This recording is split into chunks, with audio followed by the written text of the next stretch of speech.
Good morning, everybody. Welcome to day two of remote learning. I got to see everybody's tasks from yesterday. Things are looking very good so far. Thank you for coming to class and doing the best you can in this unique circumstance. And I am here for you. I'm here to help you. Don't forget to reach out. So, in today's lesson, we want to talk about a couple of things. One is Zoom. We used Zoom yesterday with a few of us, right? I saw a few of you. We were in the same Zoom chat room a couple of times, all of us together, or some of us together. So I know people are already starting to use it, which is great. Today, I want to talk to us a little bit more about how we're going to use it. Then, we also want to talk about some announcements. And lastly, we have today's lesson, which is around making inferences about characters. So, more on that in a second, but let's just start with announcements because they're the shortest part of the piece. So, when let me move this down a little bit. When I saw yesterday's work, you know this, that every time I look at your work, I leave some comments, leave some suggestions to help you make your writing stronger. And if sometimes an answer is right or wrong, I also give feedback based on that. So, the way you're going to see feedback is through what we call these comment bubbles. And by comment bubbles, I mean these little boxes on the right hand side of your page, of your document, that starts with my name at the top, and it tells you what it is that I think you should do. Okay, so in this case, I noticed that our friend did not answer, the answers were correct, but our friend did not answer the questions in complete sentences all the time.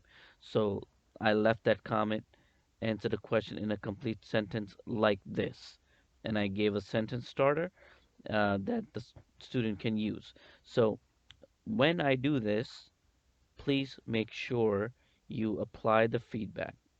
The message I left you is called feedback. I'm giving you some feedback, and your task is to apply that feedback to strengthen your writing or your work in general. So, if I were the student, I would use that sentence starter and practice writing that sentence, fill in the blank, and then I would hit resolve. So, this is the main teaching point here. Make the change first. So, write out the sentence in this case first, and then hit resolve. If you hit resolve first, you're going to lose what I had given you, or the idea that I had given you. So don't hit resolve until after you made the change. All right, so make the change first, type of the sentence, then go to the box, hit resolve. And then there's other types of feedback that I'll give you. And then the last thing is, you'll see at the bottom here, um, it says delete A. So some of these changes I'm gonna make for you, that I'm not gonna ask you to do, but I'm gonna make the change for you, but I want you to notice that I did that. So every time I correct a spelling error or something like that, it's gonna show up as this, and you'll have a check or an X next to it. Check means you accept that change, X means you don't accept that change, or you want to keep it the way it was. So in most cases, you want to just accept the change because I made a correction for you. Okay, so in this case, I deleted the extra A that the student had in the sentence, so I just deleted it. And it's showing you that I did that, and you could hit check to just accept that change. All right, so those are a few things just to recap. Read my comments and make the change. After you're done making the change, then hit that word resolve. Don't resolve without making the change. And lastly, if I have some other small changes that ask you to accept or uh, reject, check, or X, always hit check to accept the change. Next up, um, due dates. So a lot of you finished the work yesterday, some of you didn't, but just know that your tasks, your document on Google Classroom, all of it completed, is due before the next class.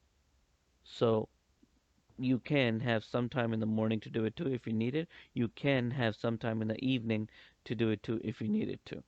Right? There's no homework right now because remote learning is all at home. All of this is homework, right? So please know that you have time. If you don't finish it during the 9:35 to 11:20 block, then you can do it after your last session, your last class. You could do it the next day before our humanities block. So you have time. All right. It's better to do it well than to not do it well enough and then turn it in. What I care more about is you learning how to write better, constructing better sentences, reading better. I care less about did you do all 7 questions, right? Well, you need to work on that too, but more important is that you really give me some of your best stuff when you turn it in. That's the real goal. So I can help you push to become even better. Don't forget to turn in. So a lot of people did work yesterday, completed the tasks, but didn't go back to Google Classroom and turn in. So you want to go back to Google Classroom and hit that turn in key under the assignment so that it tells me you did it. Lastly, let's get into Zoom. And our objective is how to engage on remote learning using Zoom, how to make inferences about characters using textual evidence. You have 2 tasks: watching this video, answering the questions based on this video about Zoom, and then listening to the read aloud and answering questions about the read aloud. So how do you start a Zoom meeting and what is Zoom, right? So Zoom is a video conferencing tool. We're going to use it to meet as a whole class from time to time, very soon. Not right now, but soon. And in order for us to all be there, everybody needs to know how to use it. Okay, so uh, it, the way you start Zoom is usually a couple of ways. Either you could go all the way at the bottom of this handout and click where it says "Call me on Zoom," and you'll see Zoom window pop up on your browser. You hit Open Zoom Meetings, and bingo, it pops up. Mine looks a little bit different, but don't worry about it. Yours will look more like a rectangle like this, and then yours will look something like this, right? With your video chat and everything like that. Okay? So, and then when you're done with the meeting, when I dismiss the session, you can hit end meeting and it ends it um, for us. All right? So that's one way to go to Zoom. The other way is if you have the app, let me X this out. If you have the app, you can either start your own meeting, but I'm not going to be joining your meetings. I'm asking that you join mine. Um, but to do that, you have to actually hit join. And when you hit join, you should put my meeting ID. Now, meeting ID is a number that everybody has to their room. And I'm going to put that meeting ID here, but let's say that number was this. This is not my meeting ID. I don't have it memorized, so I'm just going to make a random number. Say 222 333 456. Usually it's uh, 9 to 10 digits. Okay, and then you would hit join. So those are 2 ways. One, the better way, I think the easiest way, is to go down at the bottom of your handout, hit call me on Zoom. That's the easiest way. The other way is if you have an app, then you would hit join, and then you would type in my um, ID, meeting ID number, which I'll put down here at the bottom of the handout. You could type that in and hit join. Okay, so those are 2 ways to join Zoom. I'm going to go back up to the handout. Now, this Friday coming up, we're gonna have a Zoom session with everybody involved because we want to have a discussion about the book, The Watsons Go to Birmingham. So it's very important you can answer these questions so that you're ready for to actually do Zoom when everybody's there. Number 2, how do you join Mr. McSue's Zoom room? Just showed you that all the way at the bottom of the page. Click the link, or you could hit join on the Zoom app, type in the number, and hit join. What is the first thing I should make sure of when I enter Zoom meeting? That's a very good question. The first thing you want to do is turn off your mic. Okay, so I'm going to show you that real quick. If I wanted to start a meeting, the first thing I want to do is down here where it says mic right here, I want to make sure there's a red slash through the mic because that makes sure that all the noise around you in the background, mom talking, brother talking, baby brother talking, anything like that. I have that too. I have two little kids. So you don't want that sound to get picked up by the mic and then everybody can hear it. All right? You only want to this for this mic to be turned on when you're talking, right? So if you were doing that and you had something to say, you would then turn off the mic, click it, then speak, and then turn it back off again. So turn on and off. Okay, so that's the first thing you want to do. Make sure your mic is turned off. If it's turned off already, there's a red line through it, you're good. You don't need to do anything else. Number four, what are two things I can do to get help from Mr. Maksud during a Zoom session? That's another good question because it's going to happen, right? If we're talking on Zoom, I'm not going to be able to see everybody at all times, but I need to be able to give you help when you need help. There are a couple of ways to get help. There's this chat function. You click chat, and you can ask me a question. Hey, Mr. Maksud, where's the handout? Right? You could do that. You could do it that way. Uh, I would like that because then while I'm speaking or listening to other people, I can read the chat also. The other way is it's not going to be um, I'm not going to be able to show you that here. Is you can raise a hand in Zoom. Okay, so when the meeting is going on, um, you can you're going to see an option that says raise your hand. Okay, and then you'll be able to raise your hand. Here you can't see it because there's nobody in the meeting, but if there were people in the meeting, you'll be able to raise your hand. All right, so that's it. Last question. When are we going to use Zoom with the whole class? Friday. Okay, so the first one is on Friday. On Friday, we will have a discussion about Watson's Go to Birmingham 1963. So be ready and make sure you have listened to all of the readings by that point. We would have completed chapters 1, 2, 3, and 4 by that point, and we want to be talking about that chapter. I'll have some questions for us to talk about as a whole group. All right, so our first one is Friday, this Friday. Friday, not the 13th, Friday the 27th. That's our first Zoom session during the Humanities block. Next up. All right, so Watson's Go to Birmingham, chapter 2 today. That's what it should say. Oh, are we looking at the right thing? Let me just fix that. Chapter 2 today. You're going to be able to listen to it by clicking here. Then this is where it starts. All right.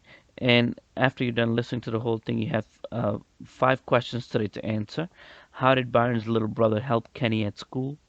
What are the 2 qualities that set Kenny up for teasing?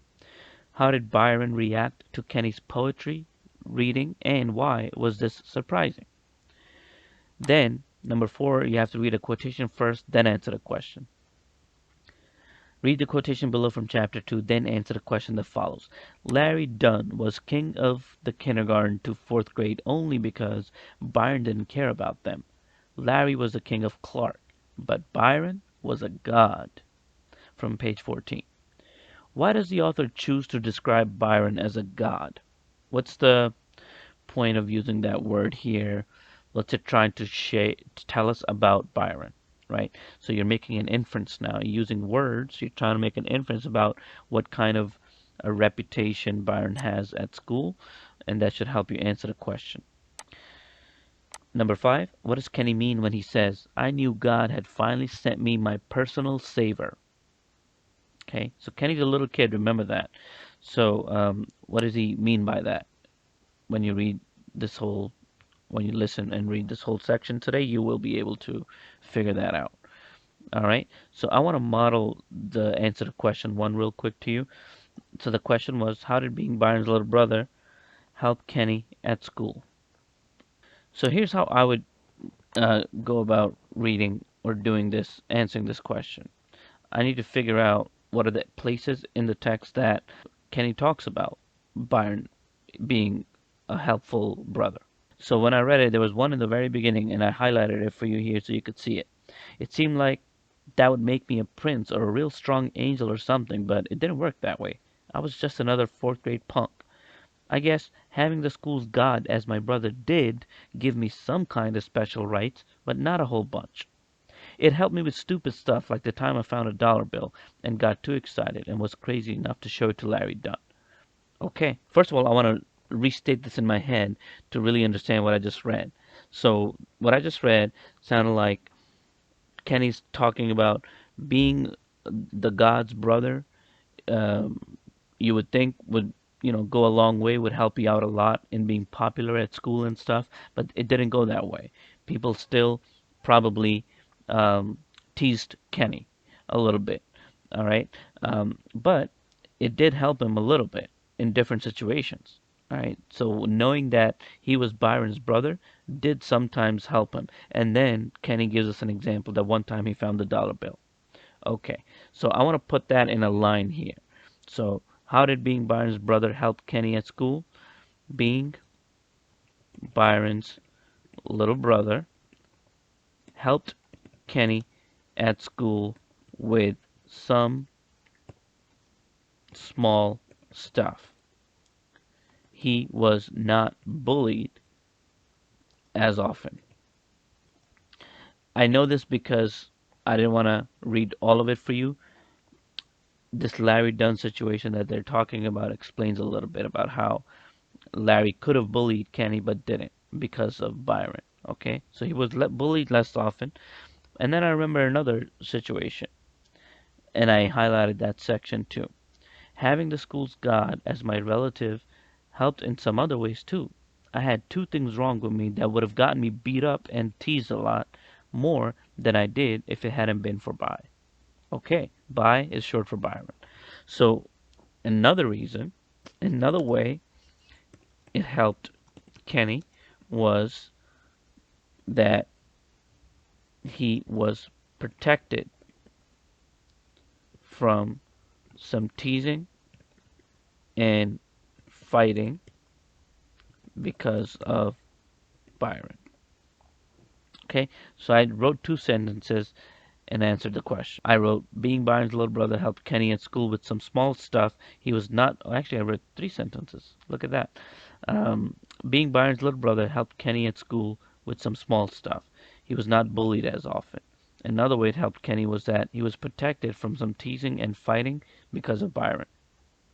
So Kenny feels like he would have gotten beat up more if it wasn't for Byron. So try to put that in. All right. Um, so this is what I mean by answering a question in complete sentences. Okay, you do have to go back to the story to find the spots so that you could put them in your own words. It's very important to do that, to try to practice putting things in your own words.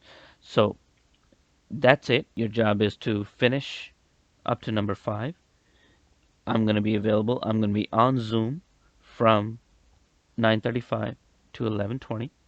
Feel free to jump into the Zoom room.